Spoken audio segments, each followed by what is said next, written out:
Olá, feliz ano novo! Está no ar o programa TV UniCeub. A partir de agora você acompanha com a gente as melhores reportagens feitas no ano de 2016. Hoje tem um bate-papo com um psicólogo sobre o distúrbio de déficit de atenção em crianças. Uma entrevista exclusiva com o juiz Sérgio Moro e um showzaço com a banda Eufória. O programa TV UniCeub está no ar.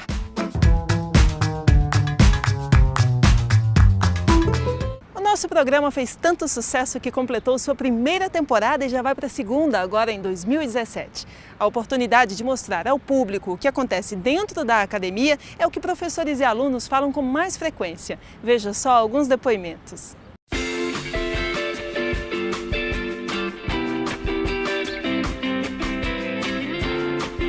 Eu comecei esse mês na TV UniCeub e eu achei que foi uma experiência muito boa para mim, muito proveitosa, com certeza. Eu, por exemplo, participei de um VT, eu fiz uma entrevista com um jogador profissional de basquete e eu quero seguir na área do jornalismo esportivo, então isso para mim, para começo de trabalho, foi ótimo. E foi uma experiência boa também, por exemplo, se ver na televisão, né? Para mim também tem sido incrível, eu estou adorando participar desse projeto, eu quero permanecer, eu acho que é uma oportunidade sensacional. Para mim, participar da reportagem que trabalhou o mês da consciência negra, foi muito bom, foi assim uma conquista pessoal e como estudante, porque é um assunto que me interessa muito, que me motiva muito e eu achei muito desafiador e muito corajoso da TV oportunizar para que nós alunos pudéssemos tratar um assunto tão sério, tão relevante e isso para mim é uma honra ter participado, ter feito essa matéria. O que deixou muito claro para nós a necessidade de transpor dos muros do CEUB para a sociedade de Brasília tudo que se faz aqui de bom.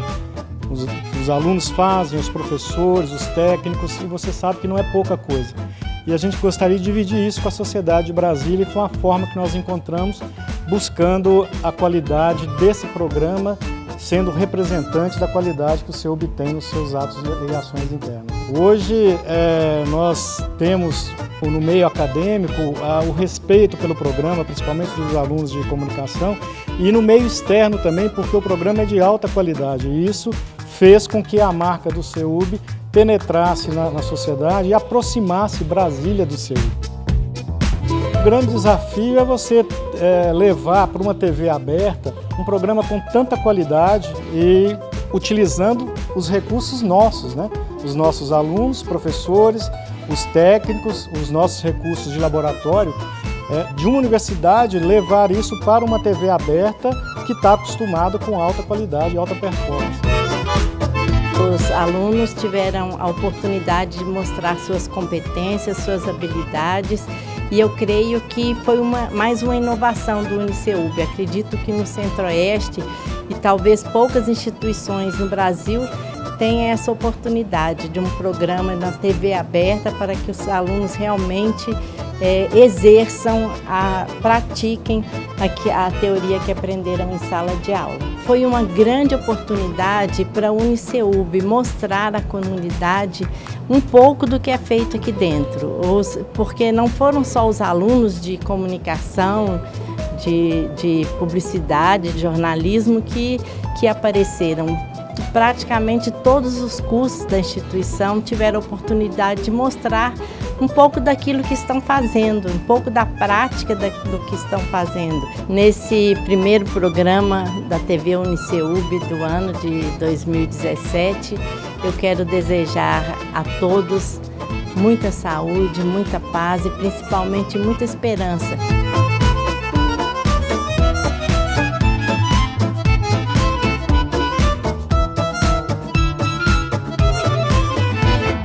Durante o ano de 2016, o UniCeub promoveu inúmeras palestras na área do direito. E certamente um dos eventos que mais chamou a atenção do público foi a Semana Jurídica, onde foram debatidos temas como a democracia e a corrupção. Nelas estiveram importantes palestrantes, como ministros do Supremo, o promotor Deltan Dallagnol e o juiz Sérgio Moro, que nos concedeu entrevista exclusiva na ocasião. Confira. Nós temos que trazer mecanismos de eficiência, então vamos falar um pouquinho sobre, primeiro, os mecanismos que levam uma resolução mais célere dos processos e, por outro lado, falar também da administração que os tribunais têm que implementar, uma boa gestão orçamentária, visando sempre uma maior efetividade dos seus recursos humanos e materiais, né? Falar um pouquinho das dificuldades orçamentárias, do gigantismo no nosso Tribunal de São Paulo. Então, trazer um pouquinho desses aspectos para dizer que nós precisamos, de alguma maneira, encontrar padrões de eficiência. Eu acredito que a Lava Jato ela traz esperança para todos nós, para a sociedade, e traz um entusiasmo para as pessoas que estão se formando, que estão estudando direito, porque elas veem que é possível sim usar o direito como uma ferramenta de transformação social. O que aconteceu na Itália foi que, a partir de um certo momento, as críticas contra a operação, apontando supostos abusos, cresceram, foram repetidas incessantemente, mesmo que os abusos jamais tivessem sido comprovados. Mas essas críticas foram suficientes para diminuir o apoio da opinião pública e permitir uma reação ou um contra-ataque do sistema corrupto contra a investigação. Foram aprovadas lá uma série de leis contra o combate à corrupção e não contra a corrupção. Foi aprovada uma lei, por exemplo, que foi chamada de Lei Salva Ladrões, que proibia a prisão preventiva especificamente nos casos de corrupção. Nós vemos algumas iniciativas isoladas e parlamentares com esse objetivo aqui também. Vemos um projeto de lei de abuso de autoridade tentando ser passado com urgência, que vai prejudicar as investigações. Vimos um projeto de lei que objetivava impedir parte das colaborações premiadas. São reações contra a investigação.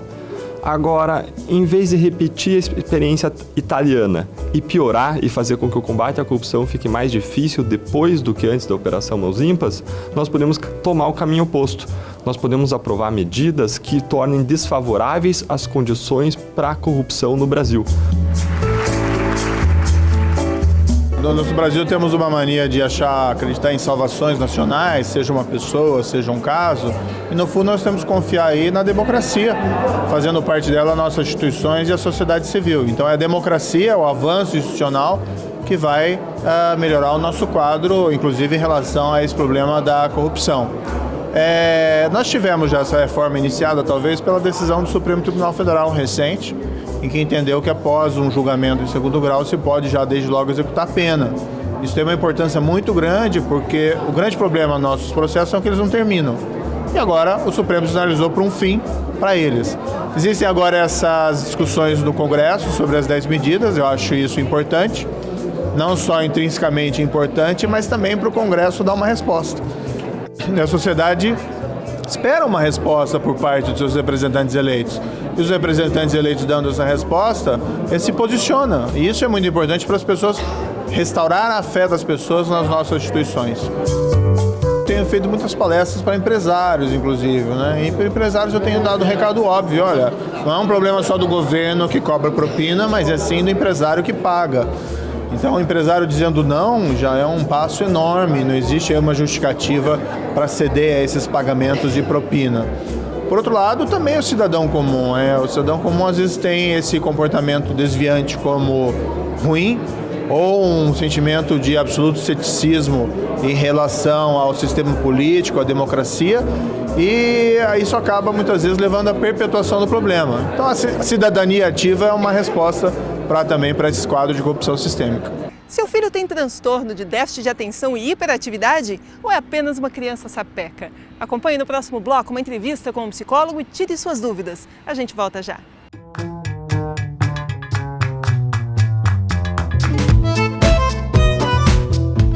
O transtorno de déficit de atenção e hiperatividade, o TDAH, é um diagnóstico cada vez mais comum em crianças e adolescentes. Saiba mais sobre este assunto polêmico na opinião de um psicólogo no estúdio UniCeub.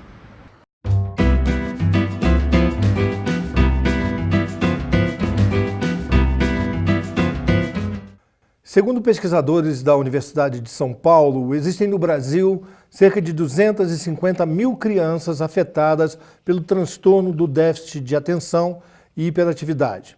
O país gasta cerca de 2 bilhões de reais por ano por tratar essas crianças de maneira inadequada, acarretando baixo rendimento escolar e aumentando a possibilidade de envolvimento dessas crianças em situações de risco e até mesmo de acidentes. Para conversar sobre este assunto que interessa a pais e a educadores, convidamos o professor Frederico Guilherme, mestre em psicologia e professor da graduação do UniCeub. Professor, muito obrigado pela sua presença, é um prazer tê-lo aqui conosco. Obrigado, eu que agradeço. Professor, no que consiste esse transtorno do déficit de atenção e hiperatividade? Bom, o TDAH é um transtorno, um distúrbio neurobiológico e comportamental que atinge principalmente crianças e adolescentes, mas que pode também chegar até a idade adulta. E consiste de 3 possíveis especificadores, né? A ênfase no déficit de atenção, que seriam, então, alterações ligadas à concentração da criança e do adolescente em tarefas variadas, especialmente em sala de aula, mas em outras atividades cotidianas também. O especificador voltado para hiperatividade ou impulsividade, então a gente teria aqui crianças com muita agitação psicomotora, impulsividade, então a gente observaria... Não sossegam de jeito nenhum. A gente observaria dentro do âmbito escolar, por exemplo, aquela criança que não consegue ficar quieta, parada na carteira, mas que também atinge outras situações, não só na escola, né? Certo. E a terceira ênfase, que seria uma ênfase mista, com um pouco das características do déficit de atenção e um pouco das características da hiperatividade. De que forma esse transtorno é diagnosticado? Existem testes clínicos? De que maneira o psicólogo tem segurança para chegar a esse diagnóstico? Bom, o diagnóstico é feito basicamente a partir do exame clínico, né, observação do comportamento e do contexto da criança e do adolescente. Alguns testes psicológicos podem ser utilizados como forma de complementar informações, mas é importante que esse diagnóstico seja feito numa visão multidisciplinar, né? Então também contando com a observação médica, seja de um neurologista ou de um psiquiatra. Outros especialistas. Outros especialistas, né? Porque existem achados neurológicos, enfim. E como muitas vezes o tratamento vai passar por uma questão medicamentosa, então o médico tem que estar presente nesse processo. Essa questão é interessante. Alguns estudiosos insistem em afirmar que há um certo exagero no diagnóstico desses casos, né, de hiperatividade e de déficit de atenção. E que isso, de alguma forma, seria algo muito mais relacionado ao comportamento de crianças que são levadas, que a gente dizia antigamente, esse menino é muito levado, né, do que, na realidade, um transtorno mesmo de cunho psicológico. O que o senhor acha disso? Bom, já existem estudos suficientes para a gente afirmar que o transtorno existe. No entanto, a gente vê um certo movimento que talvez reforce essa visão do exagero, né? Uma certa busca por uma patologização de uma série de comportamentos considerados diferentes. Então, às vezes é difícil mesmo diferenciar um caso típico de um transtorno de uma criança levada ou de uma criança curiosa demais, ou que não tem muito interesse em determinados assuntos e aí não presta atenção, né? Funções como atenção, memória, são muito influenciados pelo interesse afetivo. Então, certo, às vezes, a criança não consegue se concentrar em atividades da escola, mas em outras atividades do cotidiano consegue ter um desempenho normal. Quer dizer, então a gente tem que pensar todo o processo que ela está inserido, o contexto familiar, psicossocial. Os estímulos que ela recebe da família, da própria escola também. Imagina uma criança que está passando por um processo complicado na relação com o pai, com a mãe, e chega na escola e não consegue prestar atenção na aula, não significa que ela tenha uma doença ou um transtorno, né?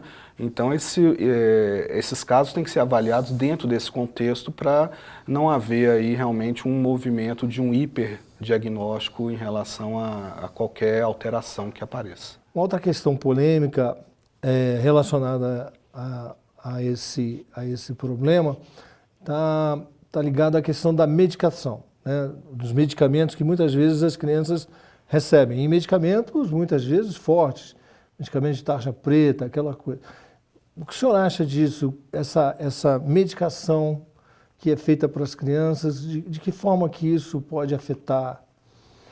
Bom, a medicação ela tem que ser muito bem cuidada e aí cabe a família que vai procurar um médico realmente cuidadoso, especialista no assunto, porque são medicações de efeito forte que podem trazer efeitos colaterais e, enfim, o médico tem que ter muito cuidado com relação à dosagem, à necessidade ou não da medicação. Então, cada caso é um caso aí. Agora, Quando a gente vê realmente um número muito grande de crianças e adolescentes que recebem um diagnóstico, às vezes equivocado, a medicação pode, na maior parte das vezes, trazer mais prejuízo do que benefício. Vai causar mais mal. E infelizmente a gente vê um movimento também, até em adultos, que acreditam que tomando a medicação, sem ter o transtorno, que isso possibilitaria ela ter mais... Um desempenho melhor. Um desempenho melhor nos estudos, a gente que estuda para concurso, às vezes procura medicação, coisas desse tipo, né? Complicado. Falando para os pais agora, para a gente encerrar, o que o pai deve observar, o pai e a mãe, o que chama a atenção, realmente deve chamar a atenção no comportamento do filho para que ele vá buscar a ajuda de um psicólogo? É muito importante estar atento ao comportamento da criança em casa, nas atividades do cotidiano da casa e manter também uma boa comunicação com a escola, porque a escola é sempre um local que vai sinalizar muitas vezes alterações de comportamento que a criança em casa não apresenta. Então, quando começa a ter essas alterações na escola em relação ao desempenho escolar, a dificuldade de se concentrar nas aulas ou de muita agitação na escola, acende uma luz, já acende ali uma luzinha amarela para ir procurar uma ajuda. Mas é sempre bom levar em um psicólogo, num médico, seja um neurologista ou um neuropediatra, para fazer esse diagnóstico corretamente e já não sair no desespero procurando a medicação. Ok. Professor, foi um prazer. Muito obrigado pela sua presença. Espero poder contar de novo aqui no nosso programa. Com certeza. Semana que vem estaremos de volta com uma nova entrevista no nosso estúdio Uniceub. Nos vemos no próximo domingo aqui na Band. Até lá! E no próximo bloco tem o som da banda Eufória. A gente volta já.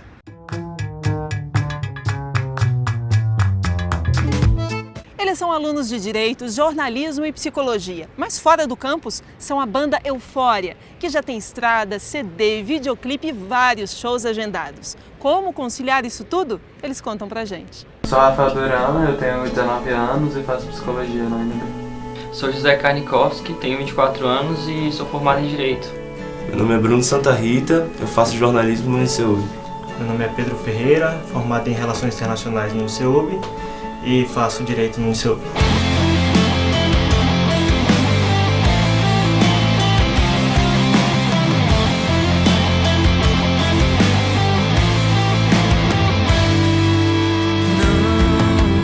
Não vou desistir de tudo que vivi até aqui por nada. Eu me formei em Direito no final do ano, né? E acabei de passar na OAB. Eu pretendo advogar e, se não advogar, vou fazer alguma prova voltada para a defensoria ou para algum tipo, algo que eu possa me dar mais estabilidade e que eu possa me dedicar mais à música, porque é o que eu gosto mais de fazer. Eu estou no CEUB desde 2008, né, quando eu entrei para fazer Relações Internacionais.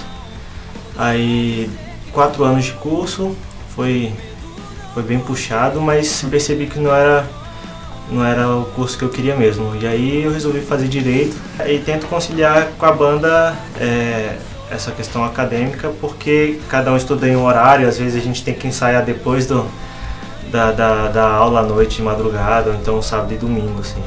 Formando em Direito, eu pretendo ou advogar ou trabalhar no Ministério Público, né?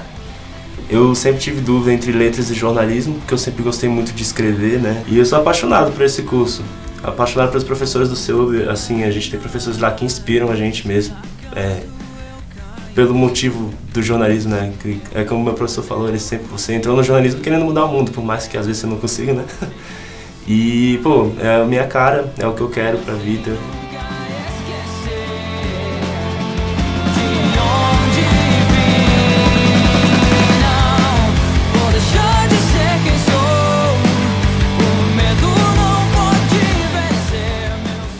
A gente marca, tipo, a gente intercala os horários, né? A gente monta uma agenda no Google, né?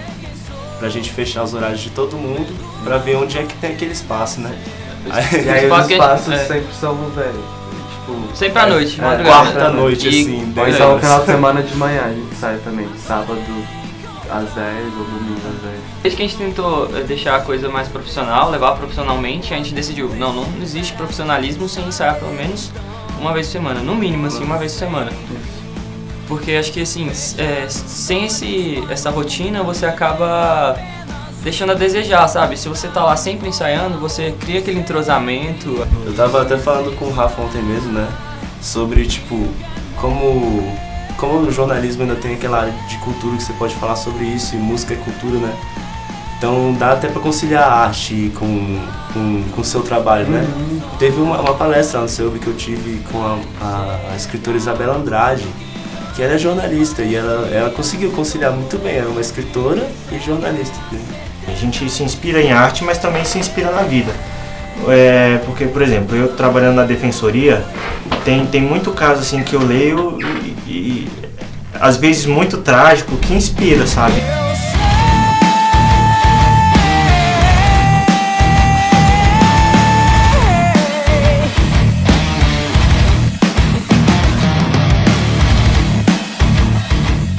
A música também expande os horizontes. E para você trabalhar o direito, não é só você pegar a lei seca e aplicar. Você precisa de ter uma interpretação, de ter uma outra visão da vida, entendeu? O direito abre a visão para a vida, assim como a música também abre a visão para a vida. Pensando no jornalismo, assim, como ele influencia na música, para mim, eu penso muito nas histórias que eu conheço quando vou apurar alguma matéria, né? Teve uma matéria que eu fiz muito interessante sobre a literatura dos brasilienses, né? E aí isso me trouxe essa vontade de escrever esse conto que a gente fez na música, né? Ele escreveu a música e aí fui lá e escrevi o conto em cima da música porque eu tive esse contato com a literatura e tal. E como é uma via de mão dupla, eu acredito que assim, o mundo seria muito chato sem arte, né? Imagina tipo um prédio sem arquitetura, um jornalismo sem uma pontinha de literatura. Vai ser diferente, essa é hora de mudar.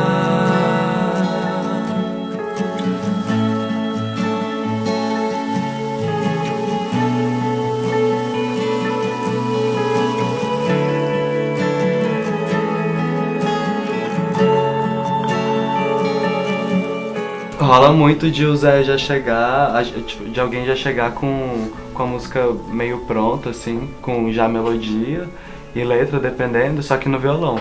Aí a gente junta todo mundo, porque quando chega assim, chega só com a cara de uma pessoa, né? A pessoa que trouxe isso. Aí a gente junta e em cima desse esqueleto a gente vai colocando as nossas influências.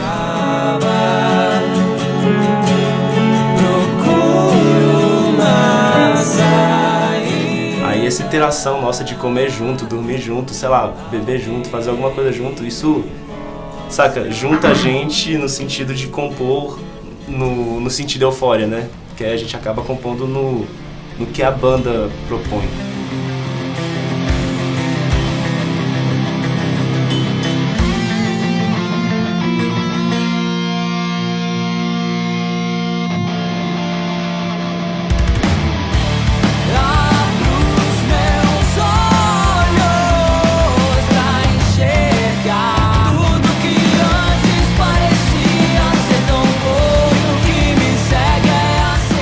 Não importa o que a gente faça, nossa vontade mesmo é deixar a nossa marca.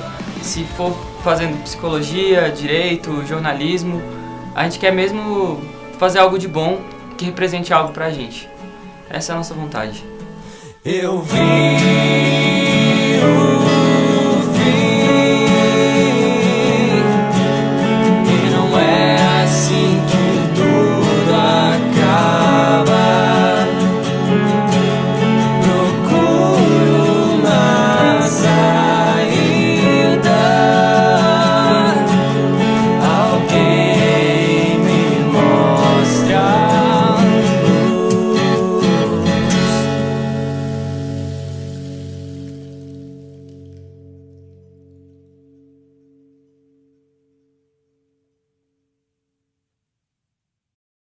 A mensagem que fica para esse primeiro dia do ano é que a gente comece 2017 assim, cheio de música, ideias novas, juventude na alma e uma vontade de fazer o novo, às vezes de novo. A todos muita luz e muita paz. Que seja um ano de bom trabalho e muita prosperidade. Para você que está de férias e perdeu alguns dos nossos programas, é só acessar o nosso canal no YouTube. Na semana que vem a gente se encontra aqui na Band de novo, às 10 horas da manhã. Feliz Ano Novo!